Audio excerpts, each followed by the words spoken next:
Hello friends, ॲडसॉप्शन and कोलाईडचा पुढचा part आपण चालू करणार आहोत. आज आपण ॲडसॉप्शन या पार्टमधला लास्ट पॉईंट म्हणजे ॲप्लिकेशन ऑफ ॲडसॉप्शन हा पॉईंट बघणार आहोत. अनेक ॲप्लिकेशन आहेत ॲडसॉप्शनचे, त्यापैकी आपण महत्त्वाचे एक 6-7 ॲप्लिकेशन बघणार आहोत. The adsorption finds large number of application as illustrated here. पहिला जो ॲप्लिकेशन आहे तो आहे कॅटॅलिसिस.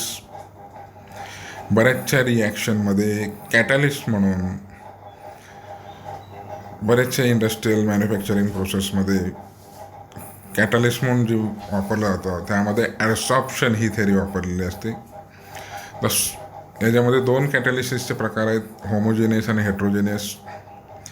तर त्यापैकी हेट्रोजेनियस कॅटॅलिसिसमध्ये ॲडसॉप्शनचा वापर केला जातो. फॉर एक्झाम्पल, बऱ्याचशा रिॲक्शनमध्ये एखाद्या निकेल या मेटलवर हायड्रोजन गॅसचा कोटिंग केला जातो किंवा आयर्न वापरला जातो कॅटॅलिस्ट म्हणून. प्लॅटिनम वापरला जातो सल्फ्युरिक ॲसिड तयार करत असताना. तर या सगळ्यांमध्ये ॲडसॉप्शन ही थेरी वापरली जाते. ॲडसॉप्शन म्हणजे एका सबस्टन्सवर दुसरा सबस्टन्स चिटकवून मग ती रिॲक्शन घडवली जाते.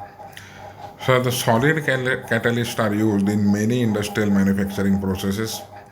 For example, iron is used as the catalyst in manufacturing of ammonia. Ammonia तयार करत असताना आयर्न मेटल वापरला जातो. या आयर्न मेटलवर अमोनिया गॅस हा जो आहे तो चिटकला जातो.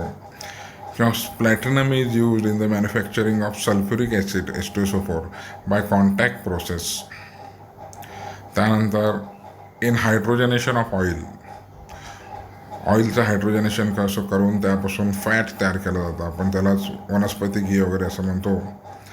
ह्याच्यामध्ये फाईनली डिवायडेड निकेल मेटलवर हायड्रोजन गॅसचा ॲडसॉप्शन करून निकेल मेटलवर हायड्रोजन गॅस चिटकवून त्यापासून त्याचा कॅटलिस्ट म्हणून वापर केला जातो. म्हणजे असे अनेक इंडस्ट्रीमध्ये प्रोसेस आहेत ज्याच्यामध्ये ॲडसॉप्शन थेरी वापरून कॅटलिस्ट वापरलं जातं आणि मोठमोठ्या इंडस्ट्रीमध्ये ॲडसॉप्शनचा वापर करून केमिकल्स बनवले जातात. हा झाला पहिला यूजेस. आपल्याला एकदम शॉर्टमध्ये हे ॲप्लिकेशन्स बघायचे. तुम्हाला क्वेश्चन समजा गिव्ह एनी 2 ॲप्लिकेशन जर म्हटलं तर कुठलेही 2 ॲप्लिकेशन द्यावं लागतील. गिव्ह एनी 3 ॲप्लिकेशन म्हटलं की 3 ॲप्लिकेशन द्यावं लागतील.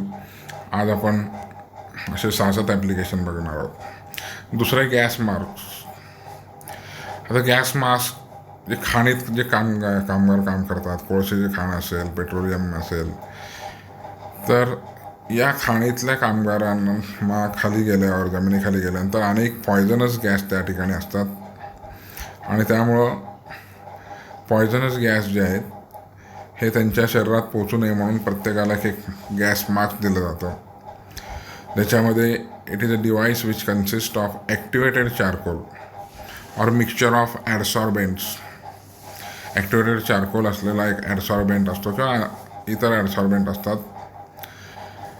तर या कोल माईनमध्ये जे पॉयझनस गॅस आहेत ते त्या चारकोलवर किंवा ॲडसॉर्बेंटवर चिटकून जातात आणि त्यामधून हवा जी येते आतमध्ये फिल्टर होऊन येते.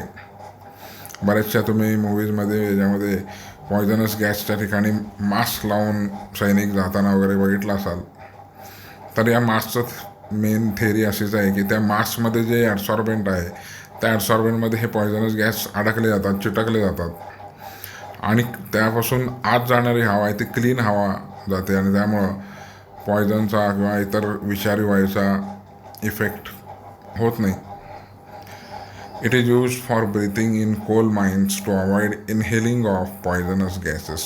पॉयझनस गॅस इनहेल होऊ नये, पॉयझनस गॅस श्वसनामधून आपल्या शरीरामध्ये जाऊ नये म्हणून जे गॅस मास्क वापरलेले आहेत, गॅस मास्क तयार केलेले आहेत, यामध्ये ॲडसॉप्शन ही थेरी वापरलेली आहे. त्यानंतर कंट्रोल ऑफ ह्युमिडिटी.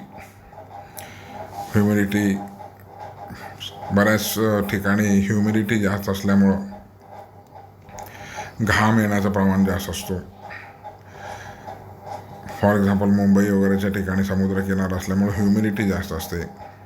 तर ह्युमिडिटी कमी करण्यासाठी सिलिका आणि ॲल्युमिना जेल वापरले जातात.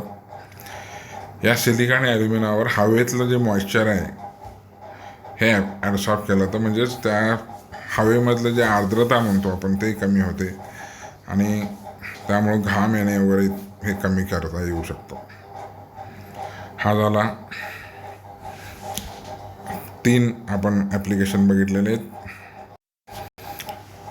यानंतर चौथा जो ॲप्लिकेशन आहे प्रोडक्शन ऑफ हाय व्हॅक्यूम.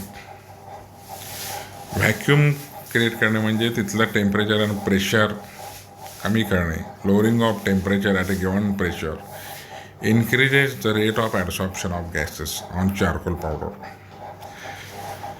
जर एखाद्या सबस्टन्स चारकोलवर एखादा गॅस तुम्हाला जर चिटकवायचा असेल तर त्या ठिकाणी टेम्परेचर कमी करून प्रेशर मेंटेन करून तुम्हाला चांगल्या पद्धतीचं ॲब्सॉर्ब केलं जातं.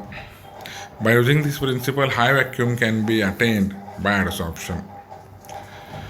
तर व्हॅक्यूम क्रिएट करण्यासाठी या ॲब्सॉर्प्शनचा वापर करून सर्व हवेतले गॅसेस जे आहेत ते ॲब्सॉर्ब केले जाते. म्हणजे त्या रूममध्ये कुठल्याही प्रकारची हवा राहत नाही.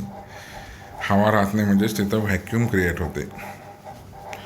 नॉर्मली आपल्या घरामध्ये हवा असते पण तो या रूममधले सर्व हवा जर काढून टाकली तिथं व्हॅक्यूम करायचं असेल तर तिथं या रूममधले सर्व गॅसेस चारकोलवर ॲब्सॉर्ब केले जातात.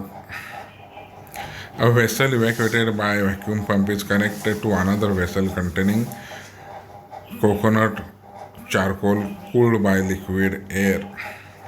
तर खोबऱ्याचा वरचा जो कवच असतो त्याला जाळून जो चारकोल तयार केला जातो आणि एखाद्या रूममधले जर गॅस पंपच्या साहाय्याने ओढून त्या चारकोलवर जर तुम्ही टाकला तर तिथं सर्व गॅस तिथं ॲब्सॉर्ब होतो आणि the charcoal absorb the remaining traces of air or moisture to create high vacuum. बऱ्याचशा रिॲक्शनमध्ये व्हॅक्यूमची गरज असते आणि हे व्हॅक्यूम तयार करण्यासाठी ॲडसॉर्प्शन थेअरीचा वापर केला जातो. त्यानंतर 5वं आहे ॲडसॉर्प्शन इंडिकेटर. आता हे शेवटचे जे 2 जे ॲप्लिकेशन आहेत हे प्रॅक्टिकल बेस्ड आहेत. तुम्हाला प्रॅक्टिकल झालेलं नसल्यामुळं कदाचित व्यवस्थित समजणार नाही. तर टायट्रेशन नावाचं एक प्रॅक्टिकल आहे. The adsorption is use to detect the end point of precipitation titrations. तुम्हाला प्रॅक्टिकल यावर्षी झालं नसल्यामुळे टायट्रेशन तुम्हाला काय माहीत होणार नाही. तर इथं लक्षात घ्या dyes such as eosin fluoresceins are used as indicators. For example तुम्हाला सोडियम क्लोराईड आणि सिल्वर नायट्रेटची रिॲक्शन जर घडवायची असेल तर रिॲक्शन होते NaCl + AgNO3. त्यापासून तयार होतं AgCl + NaNO3. ही रिॲक्शन पूर्ण झाली का नाही हे ओळखण्याचं काम तर हे इंडिकेटर्स करत असतात. तर ज्यावेळेस रिॲक्शन पूर्ण होते when chloride ions are over fluorescein is absorbed on white silver chloride. Reaction पूर्ण झाल्यानंतर जो व्हाईट PPT AgClचा आहे त्याच्यावर हे जे डायज आहेत ॲब्सॉर्ब होतात. फ्लोरोसिन नावाचा डाय जो आहे तो या सिल्वर क्लोराईड AgClवर ॲब्सॉर्ब होतो आणि त्याचा व्हाईट कलर जाऊन रेड कलर येतो. म्हणजे तुम्ही NaCl आणि AgNO3ची रिॲक्शन केलात तर रिॲक्शन पूर्ण झाली कधी समजायचं जर त्यामध्ये व्हाईट कलर तयार झाला तर रेड कलर तयार झाला तर हे रेड कलर तयार करण्याचं काम ॲडसॉर्प्शन इंडिकेटर करतात. Thus colour change from pale yellow to reddish pink is observed at the end point. म्हणजे एंड पॉईंटला ज्यावेळेस रिॲक्शन पूर्ण होते त्यावेळेस पेल येलो कलरचं कन्वर्शन पिंक कलरमध्ये किंवा रेड कलरमध्ये होतं. आपण लॅबमध्ये जर प्रॅक्टिकल सुरू झाले तर आपण हा एक्सपेरिमेंट करून बघणार आहोत. त्यानंतर 6वा जो आहे तो separation of inert gases in a mixture of noble gases. आता नोबल गॅसेस म्हणजे काय हिलियम निऑन आर्गॉन क्रिप्टॉन झेरॉन जे 0 ग्रुपचे एलिमेंट आहेत. तर हे जे 0 गॅसमधले एलिमेंट आहेत ह्यांना सेपरेट करण्यासाठी ॲडसॉर्प्शनचा वापर केला जातो. Different gases absorb to a different extent. प्रत्येक गॅसचं ॲब्सॉर्ब होण्याचं प्रमाण वेगळं असतं आणि त्यामुळं चारकोलवर जर हे गॅस तुम्ही पास केला तर त्या चारकोलवर वेगवेगळ्या ठिकाणी वेगवेगळे स्पॉट्स निर्माण होतात. म्हणजे प्रत्येक गॅस वेगवेगळ्या ठिकाणी ॲब्सॉर्ब होतो. अशा पद्धतीने आपल्याला गॅसेस ते सेपरेट केले करता येऊ शकतो. त्यानंतर पुढचं आहे फ्रोथ फ्लोटेशन प्रोसेस. फ्रोथ म्हणजे फेस, आपण फोम म्हणतो त्याला.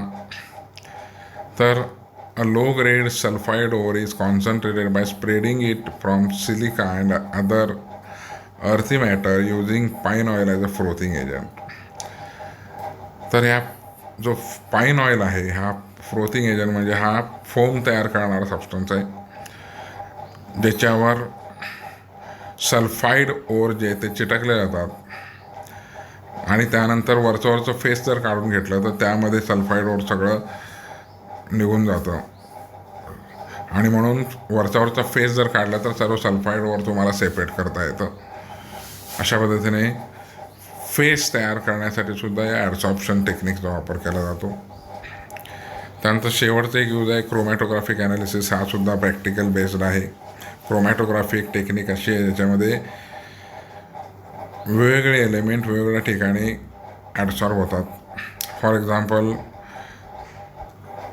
एखाद्या बोरचं पाणी खूप हार्ड असेल तर त्याला सॉफ्टनर बसवलेलं असतं. या सॉफ्टनरमध्ये वेगवेगळे जेल वापरलेलं असतं, सिलिका जेल किंवा ॲल्युमिना जेल, ज्याच्यावर पाण्यामधले जे हार्ड आयन्स आहेत, मॅग्नेशियम असेल, ॲल्युमिनियम आयन असेल, हे सर्व चिटकले जातात आणि त्यामुळे त्यातून येणारं पाणी जो आहे तो सॉफ्ट. तुम्ही जर बघितला तर घरामध्ये हार्ड वॉटर असेल तर कपडे चांगले धुता येत नाहीत, आंघोळीला चांगलं नसतं किंवा केस जाण्याची शक्यता असतात. अशा पाण्याला सॉफ्ट करण्यासाठी या क्रोमॅटोग्राफी ॲनालिसिस सिलिकॉन किंवा ॲल्युमिना जेलमधून त्याला जर पास केलं तर पाण्यामधले जे क्षार आहेत ते सर्व ह्याच्यामध्ये चिटकले जातात आणि त्यापासून बाहेर येणारा पाणी जो आहे तो सॉफ्ट वॉटर होतो. म्हणजे त्यामध्ये एवढे क्षार नसतात. म्हणून इथं म्हणलं it is based on selective adsorption of ions from solution using powdered adsorbent such as silica और alumina gel. It has several industrial and analytical application. Other application includes surface area determination, purification of water, etc. तर mainly ह्याचं use purification of वॉटरमध्ये केलं जातं. त्याचबरोबर surface area, एखादं surface area किती आहे हे डिटरमाइन करण्यासाठी सुद्धा याचा वापर केला जातो. आता पुढचा पॉईंट जो आहे तो catalysis. Catalyst are important in chemical industry in living organism. बरेचसे रिॲक्शन आहेत. A large number of chemical manufactured in industries make use of catalyst to obtain specific products. Catalyst कोण आहेत त्याचे डेफिनेशन काय आपण बघूयात. Catalyst can be defined as substance which when added to a reacting system increases the rate of reaction without itself undergoing any permanent chemical change. Catalyst हे असे substance आहेत जे कुठल्याही केमिकल रिॲक्शनमध्ये टाकल्यानंतर त्या रिॲक्शनचं स्पीड वाढतो, रेट ऑफ रिॲक्शन वाढतो, म्हणजे त्या रिॲक्शनचं स्पीड वाढतो. कॅटलिस्ट स्वतः त्या रिॲक्शनमध्ये भाग न घेता फक्त त्या रिॲक्शनचं स्पीड वाढवण्याचं काम करतात. फॉर एक्झाम्पल, निकेल मेटल जो आहे तो कॅटलिस्ट म्हणून वापरतो. निकेल मेटलचं काम तो रिॲक्शनमध्ये ॲक्च्युली भाग घेत नाही, तो फक्त हायड्रोजन गॅसला स्वतःवर चिटकून ठेवण्याचं काम करतो, म्हणजे रिॲक्शन फास्ट होते. त्या कॅटलिस्टचे दोन प्रकार आहेत, होमोजिनियस आणि हेट्रोजिनियस. फॉर एक्झाम्पल, दोन सॉलिड किंवा सॉलिडवर सॉलिडच चिटकवलं किंवा लिक्विडवर लिक्विडच गॅस चिटकला किंवा गॅसवर गॅस चिटकला तर त्याला होमोजिनियस असं म्हणलं जातं. हेट्रोजिनियस म्हणजे काय, सॉलिडवर गॅस चिटकला किंवा लिक्विडवर गॅस चिटकला किंवा सॉलिड गॅसवर लिक्विड चिटकला तर दोन वेगळे फेज असतील तर त्याला हेट्रोजिनियस कॅटलिस्ट म्हणतात. दोन सारखे फेज असेल, गॅस लिक्विड सॉलिड असं सारखे फेज असतील त्याला होमोजिनियस फेज असं म्हणलं जातं. या होमोजिनियस आणि हेट्रोजिनियस कॅटलिसिस जे आहे ते यावर्षी तुमच्या सिलेबसमधून कमी करण्यात आलेले आहेत. त्यामुळं ॲडसॉर्प्शन हा जो पॉईंट आहे तो आपण इथं संपलेला आहे. ॲडसॉर्प्शनमध्ये आपण मेनली टाईप्स ऑफ ॲडसॉर्प्शन बघितलं, त्यानंतर ॲप्लिकेशन बघितलेलं आहे, त्यानंतर डिस्टिंग्विशिंग बघितलं आहे आपण ॲडसॉर्प्शन आणि ॲब्सॉर्प्शनचं. केमिसॉर्प्शन आणि फिजिसॉर्प्शनचं आपण डिस्टिंग्विशिंग पॉईंट पाहिलेलं आहे. पुढच्या लेक्चरमध्ये आपण या चॅप्टरमधला पुढचा पॉईंट म्हणजे कोलॉइड्स हा बघणार आहोत. या ठिकाणी आज आपण इथंच थांबणार आहोत.